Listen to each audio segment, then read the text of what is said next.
Kia ora te iwi e haere ake nei I te Karere, ko ia tētahi o ngā tohunga toi o te ao Māori katoa.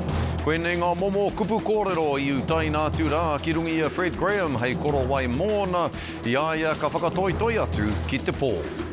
Ko te rā e kia nei ko ngā poropiti me ngā rangatahi, he rā ka tū ia tau ki Mana Ariki marae. Ka tahi anō Jenny May Clarkson ka maia ki te whakaputa puka puka mō tōna tipuranga ke me tōna ao e kia nei ko Full Circle.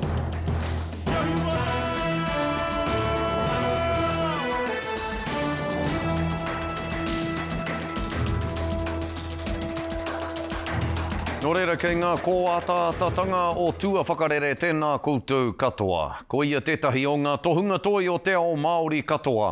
Koe nei ngā momo kupu kōrero I utai nā tūrā ki runga I a Fred Graham hei korowai mōna I aia ka whakatoitoi atu ki te pō I te whare karakia o Hopuhopu I te rānei. Nā no taua whare karakia I takotoa tūrā ia I hoahoa I ngā wā ōmua. I raro I te tuanui o taua whare I te rānei ngā ringa toi whānui o tēnei whenua I whakawhai te atura ki te rohe o Waikato, ki te poroporo āki I te ōpango Māori ōmua, I te kaiwhiwhi, I te tohumatua a te wakatoi, I te hoa piritata o te ariki nui o te ātairangi kāhu, o tira I te tāne pūmau, I te pāpā, I te koroua, e iwa te kaumā ono o ona tau.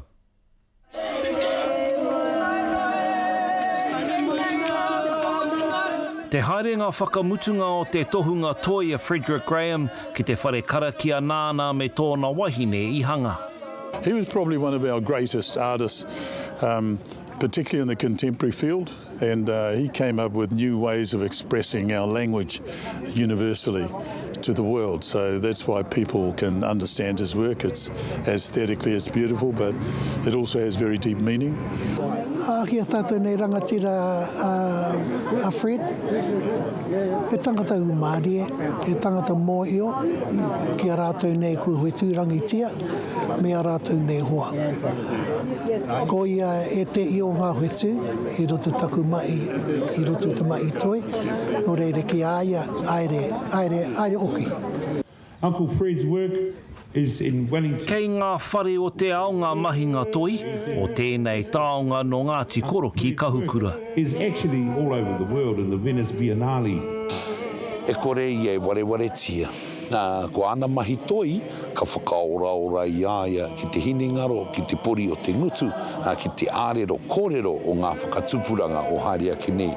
Ka kite koe I ana mahi toi I Tāmaki, I Waikato, I Pōneke, I Whianei, ka hahua mai rā te ingoa o Uncle Fred ki te matamata hinengaro o te marea e kore e ware tia. What we lost, we've also gained because it's the greatness of his art and he will live on well beyond that. So Fred still exists through his art, but what we've lost is a great teacher. And someone who was always willing to share things, but we've also lost a great father. And it's important for our men to realise as fathers we are responsible for future generations to come, both Māori and Pākehā and all those other generations who choose to come and live in our country. But Māoridom will never die, it will live on well into the future. E rere rā te manu taiko, te manu tupua. Pōtaka maipi, te Karere. Kāti ka hoki mai anō ki te ao kiko nei, ko te rā e kia nei ko ngā poropiti me ngā rangatahi he rā ka tū ia tau ki Mana Ariki marae. Nā te poropiti Māori nei, nā āreka hānara piripi I whakatū hei whakahōnore I ngā poropiti Māori puta noa I Aotearoa.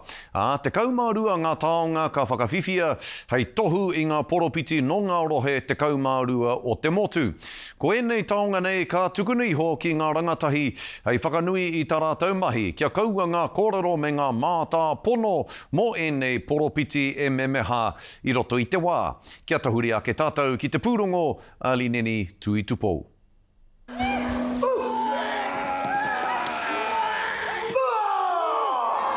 He rā e whakanuia ai I nā poropiti Māori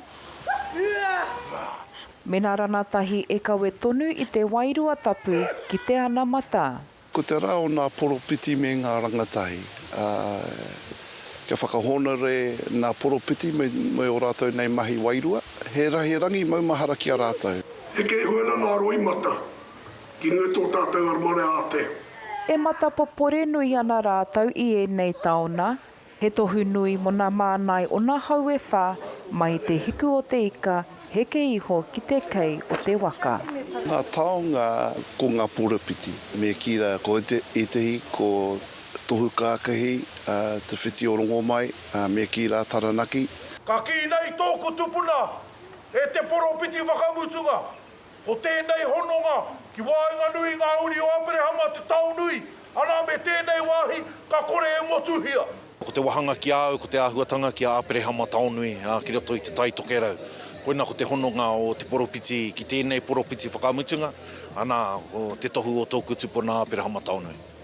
Ko are kahanara piripi, te poropiti whakamutuna. Te poropiti whakamutunga i hāngai, te tūranga waiwai e tūana. Ko ia i whakatū i tēnei kaupapa hei whakanui i nā poropiti Māori, Mena Rangatahi e ārahi ana i te ara wairua. Mai ngā hau e whā, ko te inaia nei, kei te marama mātou te whakatauki kia pū te ruha ka hao te rangatahi, engari he whakawhiti tērā ka hao te rangatahi ka pū te ruha. I rano nātia te wairua o taua whakatauki i tēnei huihuina. O tira, ko te whakatau a te poropiti whakamutuna. Hara mai ki konei, hara mai ki Mana Ariki, he tūranga waiwai mō ngā poropiti katoa, he tūranga waiwai mō te atua, he tūtui ai tātou katoa i roto i te ngira o te ao. Ko nā mana ki tana, ka kitea ki Mana Ariki. Line ni tu utupau, te karere. Ka tie mohiona tātou, ko puta te whakatau i te matatini e kore te matatini o te tau 2025 e tū ki te tauihu o te waka o tira ki a whakatū i nai anei. He nui rawa hoki no te matatini i nei rānei, hei pīkau, hei whakahaere mā ngā rohe nohi nohi. Wai mari ana tātou i te toi hau o te poari o te matatini. Ia tā heroini a parata kua ta huri mai nei ki te kōrero ki a tātou i tēnei wā. E tā e mihi ana ki a koe o tira ki tō maunga hikurangi kei muri i a koe. Mai rāno e muri i au, arunga raro tai awhi ono. E mihi ane ki a koe e tā e hoa. I aro take koutou o te matatini i a whakatū hei wāhi mō te matatini me ara wāke ka ki koutou me kau e tū ki reira. Tēnā, hea hai, hea te mate o te whakatū ki whakatū hea ngā ngoi kore tanga i kitea e koutou i roto i tērā rohe. E hari te me he ngoi kore tanga. He nui ngā āhuatanga kei roto o whakatū hei waha i te āhuatanga o te matatini. Engari, kei te mōhio koe, kei te mōhio te ao. Ko pūhake i te matatini i ki te tātou i roto o Taranaki. Mui ana te kāinga i te tangata, I te tīmatatanga uauana te āhuatanga o te whakatū ki roto o Taranaki. Hoi anō, ka kōwhiringia, ka ketu-ketungia i ngā āhuatanga o te infrastructure, o te wāhi noho, era āhuatanga katoa ka tau ai ki roto o te kāhui maunga. He pērā anō te matatini ki roto o whakatū. I haere ki te titiro i aua āhuatanga. Te noho a ngā kaihaka me ngā kaitautoko. Te whakatakoto o te whenua e tū ai te kaupapa ki roto o whakatū, a tai atu hoki ki ngā waka e kawe ana i ngā kaihaka, a o rātou taonga, me ngā tautoko kia tai atu ki roto o whakatū. I roto i e rā āhuatanga, ko whakaaro te puari mō tēnei o ngā matatini o te tau 2027, tai hoa te haere ki roto o whakatū. E hari te mea, kai te katia te tatau ki reira. Engari, i tēnei wā, koina te whakatau a te puari. Hoa, te rangatira e tā, I kororo kia Sani Alasana o te tauihui nanahi, ko te kia Sani Alasana, e māramana rātau, nā te ahi pēnei ai tā koutou whakatau, engari, ko te tūmanako, hei tāna kia whakaaro hia ake e koutou, he rautaki kia tūtonu ai a te matatini ki ngā rohe nohi a ngā tau e tū mai nei. Tēnā heaha te rautaki e tūtonu ai a te matatini ki roto I ngā rohe nohi, kua mutu rānei te tū a te matatini ki ngā rohe iti haere ake nei te wā. Kaore. Kai te puare tonu te tatau. Hoi anō, ko te mahi a te matatini ke ata noho ki te kārawarawa I tēnei āhuatanga mo te whakataetai mo te tauwhainga o ngā kapa. He nui ngā whakaaro kai tēnā. Me tango mai, me heke mai te kaha o ngā rōpu e rā āhuatanga katoa. Hoi anō, koeira tētahi āhuatanga kai te anamata. I whakataungia tēnei rauna I te tau 2013, kia huri haere I ngā rohe katoa o te motu. Atu ia whakatū, ko te rohe whaimuri mai ko Waikato, tainui Waikato. Muri mai I tērā, tikanga ko te taitokerau. Ko te hau o te ngākau, e tae ei tātou te whakatū I enei o ngā matatini. E toru kei te toi. Kia mutu tērā āhuatanga, tēnā pēr, ko te mea o roto o tainui, te mea o roto o te taitokerau, me te whakatū anō I roto I ngā tau e ono kei mui a tātou. Hoi anō, kei te puari te kōrero whakamutu, nōku e nā whakaaro. No te mea, I roto e āhuatanga, ko tōku ake rohe, ka hau atu I roto I te karangatanga paku rawa, a tūranga. Aha koe te pukahu o ngā marae, I roto I te hawhe haora, kare mātou e taia. Kei roto I te ngākau ka taia, engari, ka hono te ngākau me te hinengaro, me ahua titiru anō. Te kei te mōhio kei te hina pauri te iwi, ngā iwi o te tauihu o te waka, a Māori. Hoi anō, I heke atu mātou, kia āta kōrero kia rātau. Ka wero mai, ka hina pauri mai, engari, ka kite ai rātau I te mālamatanga o tēnei tūmomo āhuatanga. Me tā rātau kōrero, kauaka, e katia te tatau kia māta. Awa, aku kōrero kia rātau, kai te puare tonu te tatau. Tēnā koe. He rawe nei kōrero e te pāpai e mihi ana ki a koe I te mārama o enei whakamārama e puta mai nei I a koe I tēnei wānei.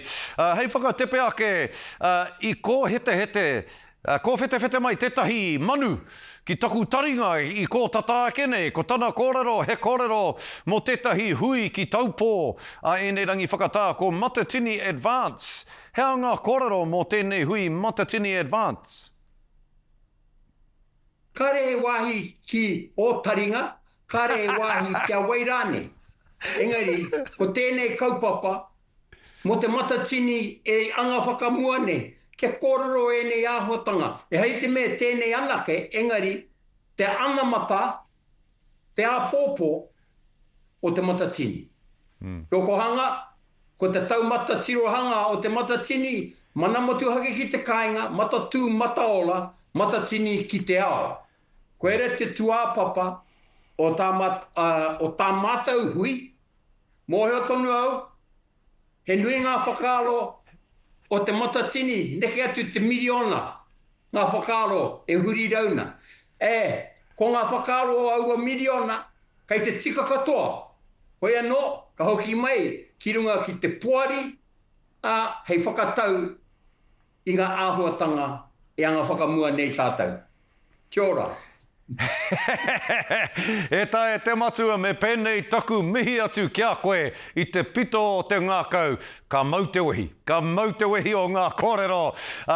Te matua nei tā heroini parata toi hau o te poari o te matetini. Ka mihi nui a te karere kia koe e nei whakamārama katoa. No hora mai, roto i ngā manakitanga o te wā. Tēnā koe e te matua. Kia ora. Kia ora, Scotty. Ko koe anake te mea i whaiwāhi ki te titero i te pānui i tukuna atu. Kia ora. Kia ora rawa atu e te pāpā mihi ana kia koe. Heroini parata, kāri ko atu i aia nera e karema. Hei muri ake i ngā whakatairanga kātahi noa Jenny May Clarkson ka māia ki te whakaputa puka mo tōna tipuranga ake me tōna ao. E kia nei ko Full Circle. Kia mau tonu mai e whai ake nei, e haere ake nei ko ngā whakamārama.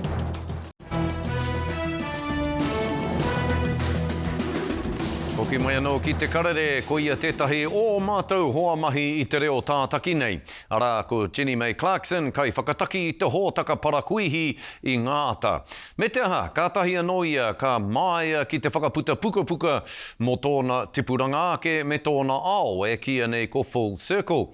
Ko tā te puka nei, he tūhura ake i te pono mo ōna uauatanga me ōna okenga i runga i te wawata tērā pea ka whai āwhina, ka whai kaha e tahi atu i aia o tira i ōna wheako, kei a mārena mane te pūrongo. Jenny May Esther Whakairi Clarkson. Ko te kai whakataki i te hōtaka parakuhi ka uiuitia i Anei mō nā anō. Why I wrote the book was because I felt in my 50 years or 51 years now on this planet, I've had lots of different experiences. Ka tīmata ko tāna ara hikoi i pio me tōna koha i tāna puka ki ōna mātua nā rātau i āwhina i aia ki te kawe i tāna mamai. Very strong, very determined, not frightened to use that, and she talks. Togori mao nā tuākana, koia te pōtiki. I mate tōna tuākana Charles i te kiri uhi ua kakā. Ka tahi ka mate hoki ko Jeff i te mate pukupuku. I ngā marama whai muri, ka mate ko tō rātou pāpā i te mate manawa. This may seem strange, but I believe that those that have gone of my children, they're still with me. They're part of me. I roto i tāna puka ka kōrero ia mo tōna ao hei kai kawe papāho, tōna whai i tōna ke ahurea, tōna tū hei prihimana, hei toa hā kina, me te whānautanga mai o ana mahanga i aia e whā te kaumatahi tau, te pakeke. When you see your babies for the very first time, that you will have that instinct and that love that comes, and I didn't have that. So there was why don't I love my sons? And I didn't have that, and I never had that for a good year, I think, with my sons. Yeah, I don't know what was going on at that time, but I know there are women who feel the same, and they feel like I did. So it's really important for me in this book to share that experience that I had, because I know so many mothers do. You know, I was an older mum. I was 41 at the time when I had my boys. And for me, in my head, my job was, I just got to keep my sons alive. So that never came till later, but I'm grateful that, you know, eventually it did come with my boys. Yeah. I whakare waina e Jenny May tāna puka ki tōna kāinga o pio ki mua tonu i te hapori, nā rātau hoki ia I whakatipu. Very proud of her, and I'm proud of all my children because they've all achieved in their own way. But nothing surprises me with Jenny May. E tūmanako hia ana e Jenny May ka kitea e tahi atu o rātau ake kōrero I roto i ana kōrero. Mārena mane, te karere. Koia kai a koe e te tuahine, hoi anora e te iwi, hei muri ake, i te whakatāpoto ka tirohia ake ngā huarere o te wā kia mau tonu mai.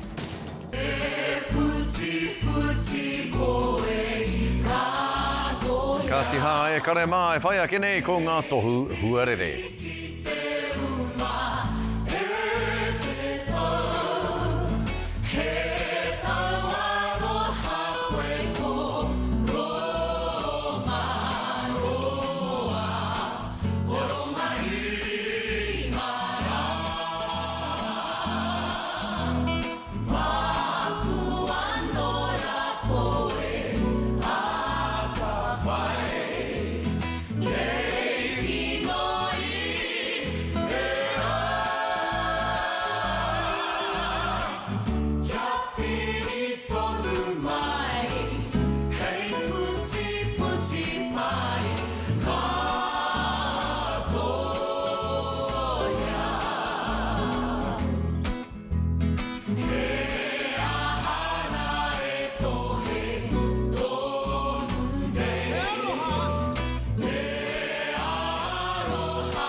Koe no rei tiwi, koe nā tā te karare i tēnei rā ka ki te anō i a koutou i tēnei wā a pōpō e mihi ana e manaki ana.